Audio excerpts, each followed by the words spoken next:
সালামু আলাইকুম, welcome to mind orbit. ভাইয়া, কথা হচ্ছে গণিতে কিভাবে ভালো করব। তো আমি তোমাকে প্রথমে বলি, গণিতের সিকিউতে হয়তো বা তোমরা সিস্টেমেটিক পড়লে, একটু যদি সিস্টেম করে পড়ো যে কোন অধ্যায় থেকে বেশি প্রশ্ন হয়, তাহলে হয়তো বা গণিতের সিকিউতে তোমরা খুবই ভালো করতে পারবা।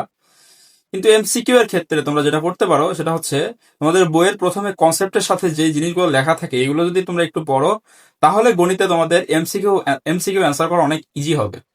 এখন প্রশ্ন হচ্ছে, ভাইয়া তুমি তো এই প্ল্যাটফর্মে ঘুরলে, ওই প্ল্যাটফর্মে ঘুরলে, এই ভাইয়া সেই ভাইয়া, এই স্যার সেই স্যার, এই কসিং সেই কসিং, সবই তো করলে। আচ্ছা, তুমি মন থেকে একটা কথা বলো তো, তোমার বই থেকে যদি আমি যে কোনো জায়গা থেকে তোমাকে ম্যাথ করতে দিই, তুমি কি করতে পারবা? তোমার শর্ট সিলেবাসে যে অধ্যায়গুলো আছে, ম্যাক্সিমাম তোমরা এই অ্যান্সারটা তোমরা দিতে পারবে না, যে ভাই তোমাকে যেখান থেকে প্রশ্ন দিই তুমি সেখান থেকে অ্যান্সার করতে পারবে না।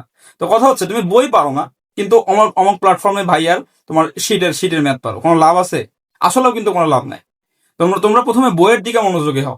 তোমরা বইটা ভালোভাবে করো, টেস্ট পেপারটা ভালোভাবে করো, বোর্ড পরীক্ষায় এই প্রশ্নগুলো সব থেকে বেশি বার আসছে, এইগুলো তোমরা যদি আনসার করতে পারো এবং এই জিনিসগুলো তোমরা যদি সিকিউর করতে পারো, শিওর দিতে পারো, যে শিওরলি বলতে পারো যে আমি এই অধ্যায়গুলো পারি, আমি বইয়ের যে কোনো জায়গা থেকে ম্যাথ আসলে আমি পারবো, তাহলেই ভাইয়া তুমি খুবই ভালো রেজাল্ট করতে পারো। আর তুমি বই বই পারবা না, কিন্তু প্ল্যাটফর্মের বা অনলাইনের কোনো ভাইয়ার বা কোনো কোচিং এর ভাইয়ার তোমার কোনো শীট বা কোনো পিডিএফ থেকে তুমি ম্যাথ পারো, তো এটা দিয়ে তুমি ভালো করে ফেলবা, বিষয়টা কিন্তু আসলে এমন না।